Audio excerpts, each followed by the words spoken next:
क्या आप भी एक ऐसे इंसान हैं जिसके पास सैलरी तो है लेकिन सेविंग नहीं है? आज मैं आपको एक ऐसी बात बताऊंगा जो आपके स्कूल ने कभी नहीं बताई और आपके घर में कभी बोली नहीं गई। और शायद यही वजह है कि आप अभी भी वही जिंदगी जी रहे हो जिसके बारे में आपने सोचा था कि ये तो बस टेम्परेरी है। इसीलिए ये वीडियो सिर्फ मिडिल क्लास के लिए है और सिर्फ आपके लिए। सोचिए, महीने की 1 तारीख आती है और सैलरी आती है, लेकिन कुछ ही घंटों में EMI कट जाती है, घर का खर्चा कट जाता है, बच्चों की फीस चली जाती है और सैलरी साफ। और जो बचा वो इतना कम होता है कि आप सोचते हैं कि सैलरी कहाँ गई। मतलब 45,000 रुपए की सैलरी, EMI 18,000, रेंट 12,000 और बचा कितना 15,000। और फिर आता महीने का वो डेंजरस टाइम, लास्ट वीक, और आप अपने ही अकाउंट को देखते हैं और सोचते हैं यार कहीं कोई इमरजेंसी नहीं आ जाए। और ये चिंता जरूरी है क्योंकि यह एक सिस्टम फेलियर है। और सिर्फ पैसे की बात नहीं है, घर में पापा हैं जो रिटायर हो चुके हैं, उनका हेल्थ इंश्योरेंस भी आपको भरना है, मम्मी की सर्जरी भी करानी है, बहन की शादी में भी आपको कंट्रीब्यूट करना है।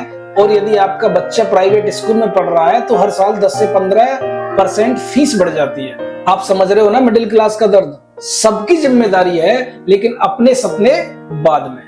अब ऐसा नहीं है कि आप मेहनत नहीं करते हैं, आप रोज उठते हैं, ऑफिस जाते हैं, कोई शॉर्टकट नहीं मांग रहे, लेकिन फिर भी आगे क्यों नहीं बढ़ रहे?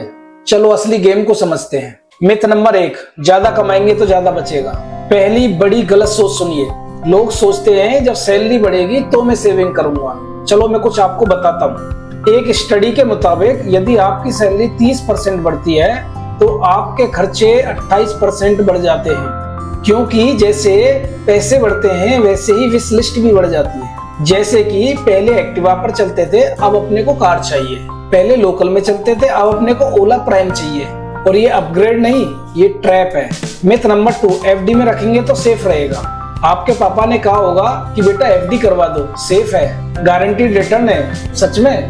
चलिए समझते हैं। FD का रिटर्न 6 से 7%, इन्फ्लेशन का rate 7%, net to net almost 0।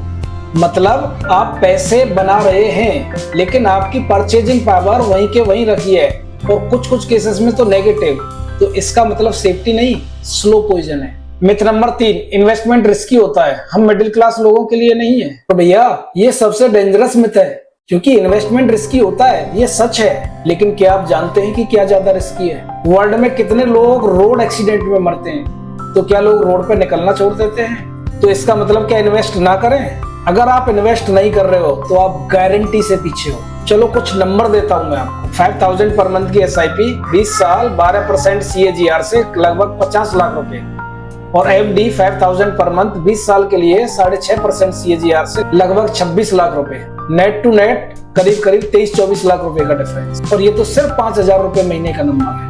अगर इसी को आप 10, 20, 30, 40 कर देते हो तो ये एक ह्यूज डिफरेंस आएगा निकल के, जो कि करोड़ों में होगा। और यहीं पर लोग सबसे बड़ी गलती करते हैं, वो वेट करते हैं सही समय आने का कि थोड़ा और सेटल हो जाता हूँ तब मैं इन्वेस्ट करूंगा, और कब 10 साल निकल जाते हैं पता भी नहीं लगता है। चलो एक स्टोरी से समझते हैं। मिलते हैं रोहित से, एक मिडिल क्लास लड़का जिसकी उम्र 28 साल है और IT प्रोफेशनल है, पुणे में रहता है, जिसकी सैलरी 52,000 रुपए पर मंथ है। खुद पढ़ लिख करके आया है, पहला बंदा है जो कॉर्पोरेट में काम कर रहा है अपनी फैमिली में। पहली जनरेशन में या तो बिजनेस करते थे या गवर्नमेंट जॉब में थे। रोहित 28 साल की उम्र में ही सब कुछ संभाल रहा था। पापा की डायबिटीज की मेडिसिन, मम्मा की सर्जरी की मेडिसिन, और 8,000 रुपए हर महीने वो घर बेचता था। 44,000 में से 14,000 रुपए रेंट, 9,500 रुपए कार की EMI, तो बाकी सब मिला के महीने के एंड में 2 से 3,000 रुपए बचते थे। और कभी कभी तो वो भी नहीं।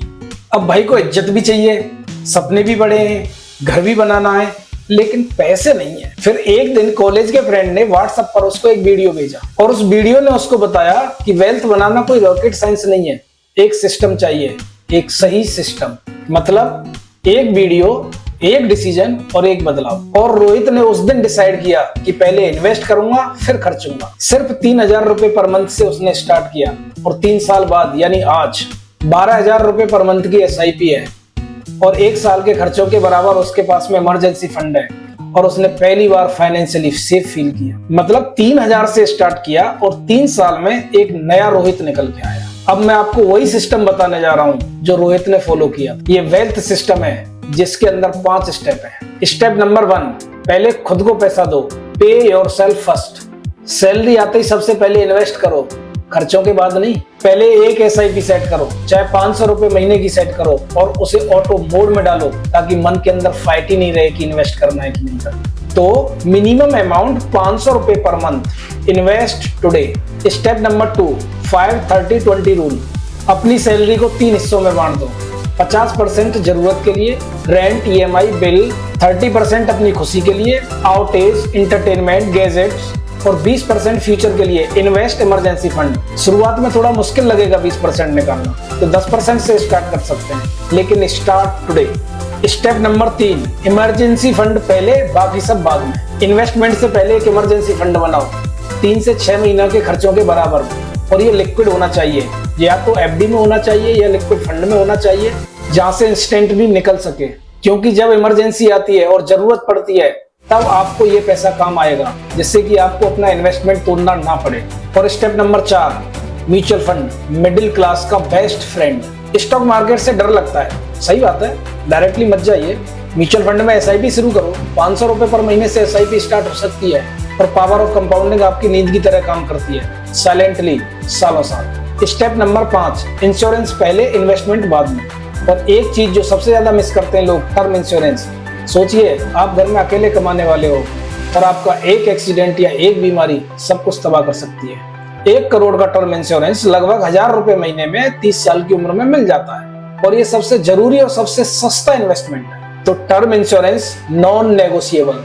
मैं जानता हूं कि आज की तारीख में ये सब कुछ करना मुश्किल लगता है, पैसा टाइट है, जिम्मेदारियां बहुत है और फ्यूचर अनसर्टेन लगता है, लेकिन ये भी सच है, जो लोग आज बीज नहीं बोएंगे वो कभी छाया में नहीं बैठेंगे, और जो आज वेट करते रहेंगे वो हमेशा वेट करते रहेंगे। मिडिल क्लास होना कोई अवसराप नहीं है, ये एक स्टार्टिंग पॉइंट है।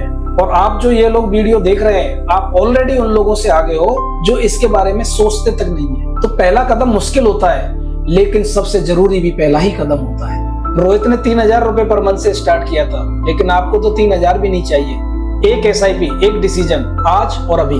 अगर आप मिडिल क्लास हैं और आप चाहते हैं कि आपके बच्चों को वो संघर्ष नहीं करना पड़े जो आपने किया है, तो इस चैनल को फॉलो करो। हर हफ्ते मैं आपके लिए ऐसा कंटेंट लेकर के आता हूँ जो आपके स्कूल में, कॉलेज में या किसी ने आपको कभी नहीं बताया। और ये वीडियो अपने एक दोस्त को भेजो जो शायद आज भी स्ट्रगल कर रहा है। शेयर करो, क्योंकि इन्फॉर्मेशन फ्री है और सही इन्फॉर्मेशन मिलना प्राइसलेस है।